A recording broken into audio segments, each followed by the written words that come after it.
വൈകിയുള്ള നീതിയും അനീതിയാണ്. കാലതാമസം എന്ന നീതി നിഷേധത്തിൽ കുരുങ്ങിക്കിടക്കുകയാണ് മുനമ്പത്തെ ജനത. നീതി വൈകിയെങ്കിലും വന്നിരുന്നെങ്കിൽ മുനമ്പം ജനത ക്ഷമിക്കുമായിരുന്നു. എന്നാൽ മുനമ്പത്തെ ജനങ്ങളോട് സർക്കാർ കടുത്ത അനീതിയാണ് കാണിച്ചിരിക്കുന്നത്. മുനമ്പത്തെ വഖഫ് ഭൂമി പ്രശ്നത്തിൽ നിന്നും ഇവരെ വിമുക്തരാക്കുവാൻ സർക്കാരിന് താൽപ്പര്യമില്ലെന്ന് ഇക്കഴിഞ്ഞ നവംബർ 22-ന് മുഖ്യമന്ത്രിയുടെ നേതൃത്വത്തിൽ നടന്ന യോഗത്തിൽ നിന്നും വ്യക്തം. ഒരു ജുഡീഷ്യൽ അന്വേഷണത്തിനാണ് സർക്കാർ ഉത്തരവിട്ടിരിക്കുന്നത്. അതും 3 മാസം നീളുന്ന ബൃഹത്തായ അന്വേഷണം. ഇതോടൊപ്പം സമരം അവസാനിപ്പിക്കുവാനും പിന്നീട് ചേർന്ന പത്രസമ്മേളനത്തിൽ മന്ത്രിമാരും ആവശ്യപ്പെട്ടു. ഇതിൽ നിന്നും സാധാരണ ജനങ്ങൾ എന്താണ് മനസ്സിലാക്കേണ്ടത്? മുനമ്പത്തെ ജനങ്ങളുടെ മാത്രം രേഖകൾ പരിശോധിച്ചുകൊണ്ടുള്ള ഈ നടപടിയിൽ പ്രശ്നക്കാർ മുനമ്പത്തെ ജനങ്ങൾ മാത്രമാണെന്നോ അതോ അന്വേഷണം നടത്താതെ റിപ്പോർട്ടുകൾ സമർപ്പിച്ച നിസാർ കമ്മീഷന് ഇതിൽ പങ്കില്ലെന്നോ? അതുമല്ലെങ്കിൽ ഇത് വഖഫ് ഭൂമി ആണെന്നറിഞ്ഞുകൊണ്ട് പൊതുജനത്തിൽ നിന്നും നികുതി പിരിച്ച ഭരണകൂടത്തിനെതിരെ ഒരു നടപടിയും വേണ്ടെന്നോ?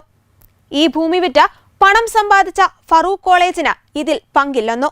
സർക്കാരിന്റെ ജുഡീഷ്യൽ അന്വേഷണത്തിന് ഉത്തരവിട്ടുകൊണ്ടുള്ള നിർദ്ദേശം വന്നതിന് പിന്നാലെ പിറ്റേന്ന് രാവിലെ ഇന്ത്യൻ എക്സ്പ്രസിൽ ജസ്റ്റിസ് MA നിസാർ കൊടുത്ത അഭിമുഖവും ഇതിനോട് ചേർത്തു വായിക്കേണ്ടതാണ്.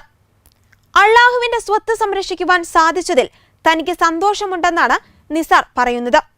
ഇതിൽ നിന്നും പൊതുജനം എന്താണ് മനസ്സിലാക്കേണ്ടത്?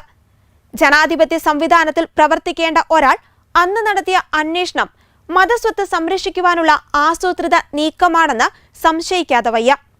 ഇതിനു പിന്നാലെ കേരളത്തിലെ ഒരു മാധ്യമത്തിന് മുനമ്പം വിഷയത്തിൽ ജുഡീഷ്യൽ കമ്മീഷണറായി സർക്കാർ നിയോഗിച്ച ജസ്റ്റിസ് CN രാമചന്ദ്രൻ നായർ നൽകിയ ഇന്റർവ്യൂവിൽ പറയുന്നതും മുനമ്പത്തെ ജനങ്ങളെ നിയമപരമായി ഒഴിപ്പിക്കുന്നതിനെക്കുറിച്ച് അന്വേഷിക്കുമെന്നാണ്. ഇവിടെ നടക്കുന്നത് കാടത്തമാണ്. വില കൊടുത്തു വാങ്ങിയ ഭൂമി അവർക്ക് തിരികെ നൽകുന്നതിന് പകരം വീണ്ടും അവരുടെ രേഖകളിൽ തന്നെ അന്വേഷണം നടത്തി വഖഫ് നിയമപ്രകാരം മുനമ്പത്ത് നിന്നും അവരെ എങ്ങനെ പുറത്താക്കാമെന്നാണ് സർക്കാരിന്റെ ഗൂഢലക്ഷ്യം. നിങ്ങളുടെ കുരുട്ടുബുദ്ധിയിൽ മുനമ്പത്തെ ജനത സമരം അവസാനിപ്പിച്ച് പുറകോട്ടു പോകുമെന്ന് ആരും കരുതേണ്ട.